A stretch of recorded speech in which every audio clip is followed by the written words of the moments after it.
नमस्कार, मैं कादम्बिनी शर्मा हूं आपके साथ। द इंटरनेशनल रिपोर्ट में आपका स्वागत है। अमेरिकी विदेश मंत्री मार्को रूबियो ने प्रेस कॉन्फ्रेंस कर साफ तौर पर कह दिया है कि ईरान के खिलाफ अमेरिकी ऑफेंसिव, अमेरिकी हमला, ऑपरेशन एपिक फ्यूरी खत्म हो गया है। उन्होंने ये भी दावा किया कि जो लक्ष्य थे वो हासिल कर लिए गए। Operation Epic Fury is concluded. We achieved the objectives of that operation. I'm not going to, we're not cheering for an additional situation to occur. We would prefer the path of peace. What the president would prefer is a deal. He would prefer to sit down, work out a memorandum of understanding for future negotiations that touches on all the key topics that have to be addressed, a full opening of the strait so the world can get back to normal. He preferred that be negotiated through the route that Steve and Jared have been working and that all of us have been supporting. That's the route he prefers. That is so far not the route that Iran has chosen. And so the result has been that the United States has to do something about the fact that we're the only nation on earth that can do anything to open up a lane within the Straits of Hormuz to get product and to rescue these people that are trapped in there.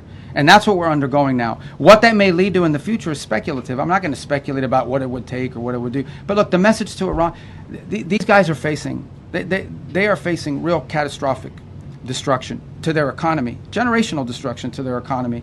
तो क्या operation epic fury के खत्म होने का मतलब यह है कि ईरान युद्ध खत्म हो गया? क्या इसका मतलब है कि अब अमेरिका और इजराइल ईरान पर और हमले नहीं करेंगे? क्या इसका यह मतलब है कि स्ट्रेट ऑफ हॉर्मूज खुल गया है? क्या इसका यह मतलब है कि हालात अब बस सामान्य होने ही वाले हैं? इन सभी सवालों के जवाब के लिए सबसे पहले तो समझना होगा कि किन हालात में अमेरिका की तरफ से ऑपरेशन एपिक फ्यूरी ईरान के खिलाफ खत्म होने का ऐलान किया गया है। असल में शांति वार्ता जो है वो परमाणु हथियारों, न्यूक्लियर एनरिचमेंट के मसले को लेकर अटक गई है। कोई इसमें मूवमेंट नहीं हो रहा है। इस्लामाबाद ने कोशिश कर ली, मूवमेंट नहीं हो रहा है। इस पर अमेरिका भी अटका हुआ है, ईरान भी अटका हुआ है। ईरान ने स्ट्रेट ऑफ हॉर्मूज अमेरिकी नाकेबंदी के कारण खोलने से इनकार कर दिया है।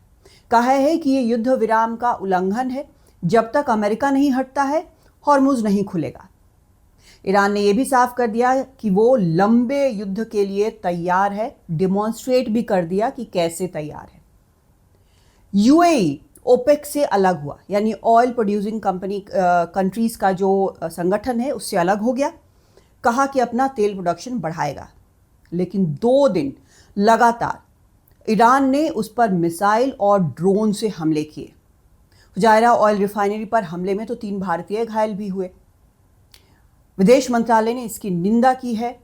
प्रधानमंत्री मोदी ने खुद कहा कि इस तरह के हमले जो हैं वो स्वीकार्य नहीं है।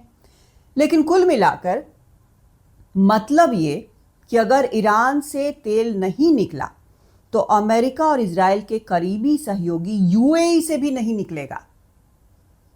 और तो और फिर राष्ट्रपति ट्रंप को ईरान के सहयोगी चीन का दौरा करना है। 14-15 मई का डेट व्हाइट हाउस ने बताया, हालांकि चीन की तरफ से अभी पुष्टि नहीं है। तो वहां पर क्या ईरान के बारे में बात होगी? निश्चित तौर पर होगी, क्योंकि चीन के बारे में भले ही ये कहा जा रहा है कि उसके पास सभी देशों से कहीं ज्यादा ऑयल रिजर्व्स हैं, स्टोर किया हुआ है उन्होंने तेल, लेकिन सूनर और लेटर असर तो पड़ना ही है। यहां तक कि अमेरिका ने प्रतिबंध भी लगाए हैं चीन की कंपनी पर, रिफाइनरी पर, जो तेल ईरान से ले रहा है उसके कारण। लेकिन चीन ने अपनी कंपनियों को ये कहा है कि उन्हें इसकी चिंता करने की ज़रूरत नहीं है। तो सवालों का जवाब ये कि ऑपरेशन एपिक फ्यूरी का एक साफ जीत वाला अंत, जिसे राष्ट्रपति ट्रंप जनता के सामने लहरा सकें, वो मिलने की उम्मीद उनकी लगभग खत्म हो गई है। ऐसी कोई साफ जीत नहीं मिल रही है। ईरान घुटने नहीं टेक रहा है। ज्यादा देर तक युद्ध चलने पर घर की राजनीति पर शायद और ज्यादा असर पड़ता, तो उन्होंने कॉस्ट बेनिफिट एनालिसिस किया, सोचा कि एपिक फ्यूरी को यहां पर खत्म करना बेहतर है। और तो और किसी और देश का साथ भी इस युद्ध में अमेरिका को नहीं मिला, एक इजराइल के अलावा, जिसके अपने इंटरेस्ट हैं। लेकिन एक बार फिर स्ट्रेट ऑफ हॉर्मूज पर राष्ट्रपति ट्रंप ने रुख बदला है और प्रोजेक्ट फ्रीडम जो उन्होंने कुछ ही दिन पहले लॉन्च किया था कि वहां से मिलिट्री के जरिए, उनकी अपनी मिलिट्री के जरिए वहां से व्यापारी जहाज़ों को निकालेंगे। हालांकि ये प्रैक्टिकली कितना संभव है वो तो साफ नज़र आ रहा है। तो ये प्रोजेक्ट फ्रीडम को भी उन्होंने फिलहाल पॉज किया है, उस पर कुछ दिन के लिए रोक लगाई है। कहा है कि एक जब तक साफ डील पर दस्तखत ना हो जाए तब तक ये सस्पेंड रहेगा और नाकेबंदी भी जारी रहेगी। और जैसा मैंने कहा कि ये जो प्रोजेक्ट फ्रीडम है बहुत कारगर सिद्ध नहीं हो रहा था। निकालने के चक्कर में वहाँ से व्यापारी जहाज़ों को साउथ कोरिया के व्यापारी जहाज़ पर हमला हुआ। एक जहाज़ में ज़बरदस्त आग लगी भी दिख रही थी। लेकिन क्योंकि एक दिखाना भी है कि हमने दबाव बना रखा है, ईरान को बहुत नुकसान हो रहा है, इस सब को देखते हुए ये नाकेबंदी जो है वो जारी रहेगी और एक बेहतर डील के दबाव के तौर पर ये नाकेबंदी जो है वो अमेरिका जारी रखेगा। अब क्योंकि ईरान के विदेश मंत्री आरागची चीन का दौरा कर रहे हैं और ट्रंप भी जल्द वहां जा सकते हैं, 14-15 मई की डेट है, तो देखना ये भी होगा कि क्या चीन पर्दे के पीछे से ही सही कोई शांति वार्ता में कोई भूमिका निभाता है। क्योंकि कहा यह भी जाता है कि पहली जो शांति वार्ता हुई थी उसमें भी चीन का हाथ था ईरान को निगोशिएटिंग टेबल तक लाने के लिए। लेकिन जब तक ये सब हो नहीं जाता तब तक ये मानकर चलिए कि स्ट्रेट ऑफ हॉर्मुज नहीं खुला है।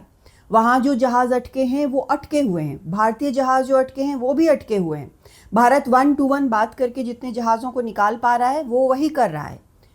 तो खुलने में स्ट्रेट ऑफ हॉर्मुज जितना वक्त लगेगा, दुनिया उतनी ज़्यादा इसकी कीमत चुकाएगी, क्योंकि लगभग हर देश पर असर पड़ रहा है, थोड़ा ज़्यादा सब पर पड़ रहा है, चीन पर भी। लेकिन जितना वक्त ये खुलने में लगेगा उससे भी ज़्यादा वक्त लगेगा वापस फिर से हालात सामान्य होने में, क्योंकि एक बार जब तेल प्रोडक्शन रुकता है तो उसको शुरू करने में फिर से काफ़ी वक्त लगता है।